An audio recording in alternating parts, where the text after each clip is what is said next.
is D80, which is hinge day. Ooh, this feels heavy. That's good.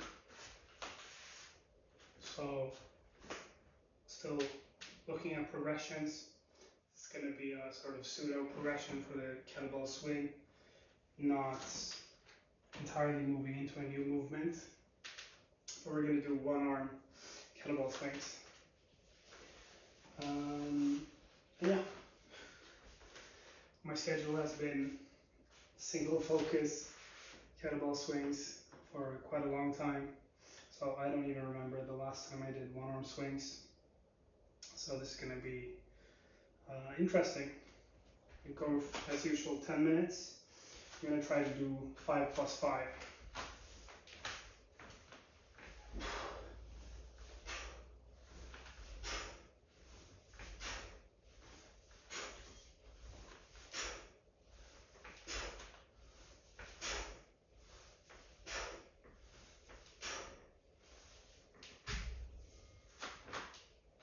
Yeah, so far so good. I want to try something out, so I'm going to do 10 by 10.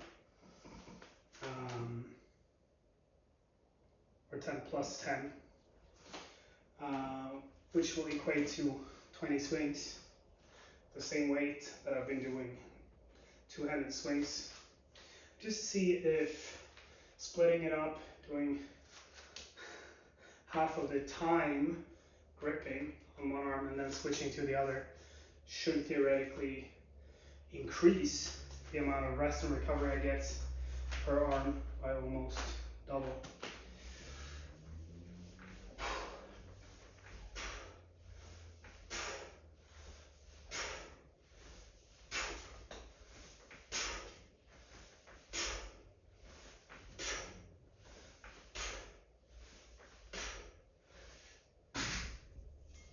It's been a long time since I read the Enter the Kettlebell Strong First books, but I believe the statistics on posterior chain and maybe, I'm not entirely certain if it's posterior chain or specifically glutes, but the activation is something like 80% greater on one arm swings than on two arm swings.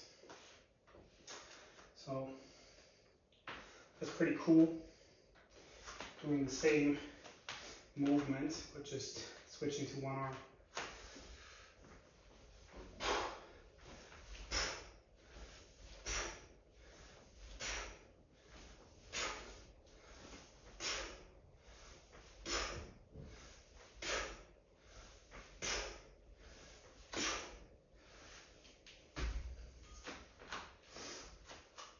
So technique for one arm swings is pretty much natural, but the important thing is to note that it's going to feel a little offset. It's going to feel like my shoulder and arm is becoming this sort of right angle or vertical line, and as if my torso is slightly leaning, even though that's not the case. The important thing is just to be aware of the center of mass, stay balanced, feet wide,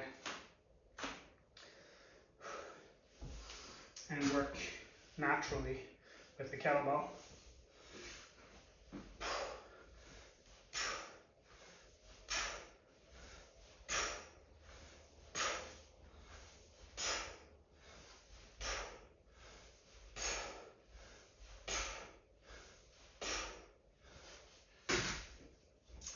More, yeah, the supporting arm, active stretch. You'll see this a lot of kettlebell movements, whether it's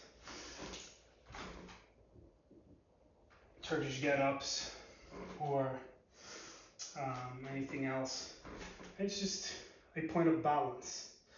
Further we spread our weight distribution, the more we can shift and compensate for any imbalances. But it's also a point of activation, keeping my entire body active, radiation, increases force production.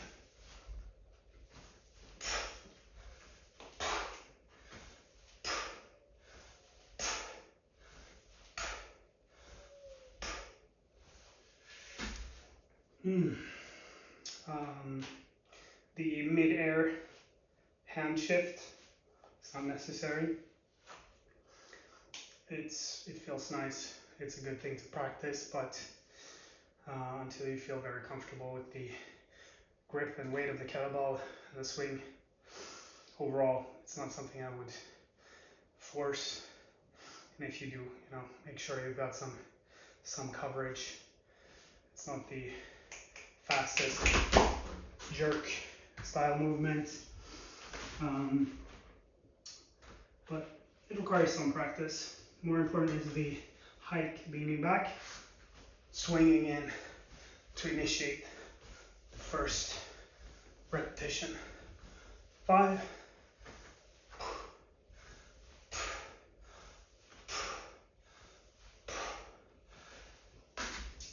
So what is different here? Well, obviously, one arm instead of two. So more weight, more grip strength, but also more to pull back the shoulders. We don't want to be in a fully retracted, depressed position, but we don't want to round and protract, and just find that middle stable position. Try to maintain that. That's going to be mostly challenged at the peak of the swing as the kettlebell accelerates. So here, here, here.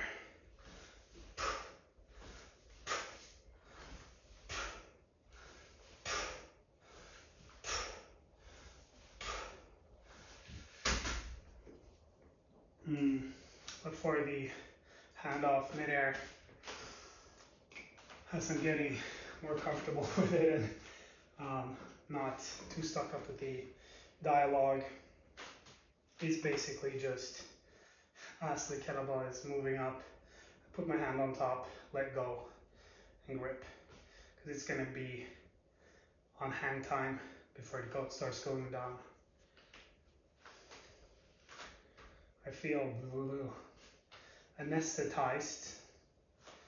Oh, that's really hard to articulate, but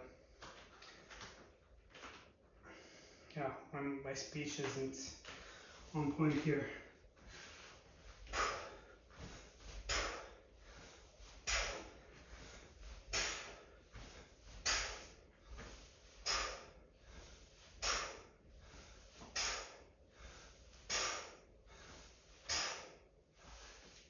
And yeah, of course, as the kettlebell comes down, there's going to be a high pull down. We need to fight for the shoulder placement against. Yeah, I've done some side view. I'll just do the opposite side. I don't think it makes much of a difference, but visual learning is also a way to learn. So I want the kettlebell quite far in front of me so I get a lot of momentum to work against.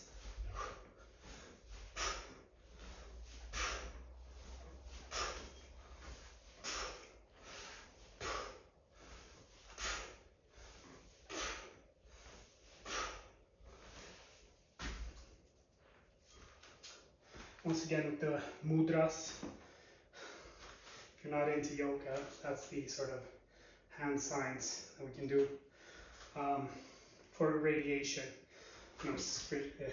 Reaching my arm out, activating it. And I can just make a fist. I like sort of a open, active hand, but it all depends. Some people will just do weird things and it will come natural. I think that's good. What's probably not good is there's a limp disconnection.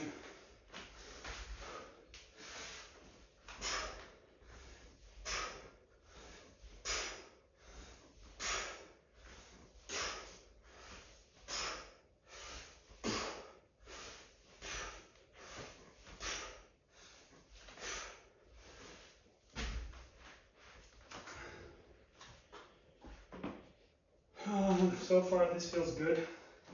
It's 10 total reps, so it's kind of 10 reps down from my 20 rep kettlebell scheme. But it's also twice the load for grip, arm, shoulder.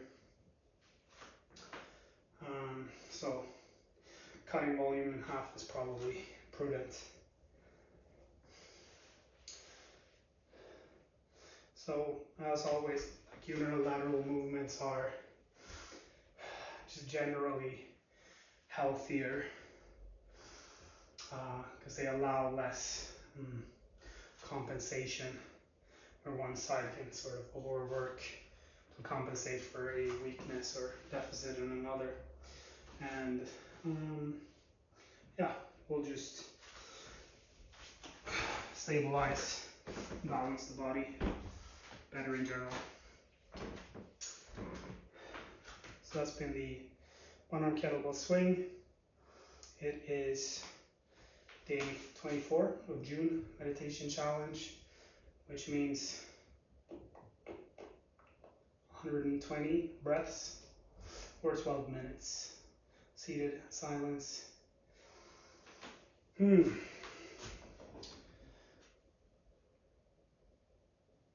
I mean, just if you do it, it will take you for a ride. You will come to know your breath in a sense. And sometimes you need yin, you just need to follow. Sometimes you need yang. And maybe you recognize that you are dysregulated, stressed, or whatever it may be. And it feels good to just control, lightly slow down the exhale. When you do that, you'll find your way, I'm sure.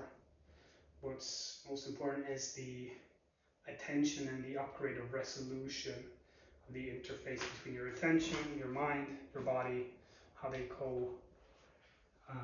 co-create your experience. All right, I'm gonna do the breath work later. For now, have a nice day. Peace.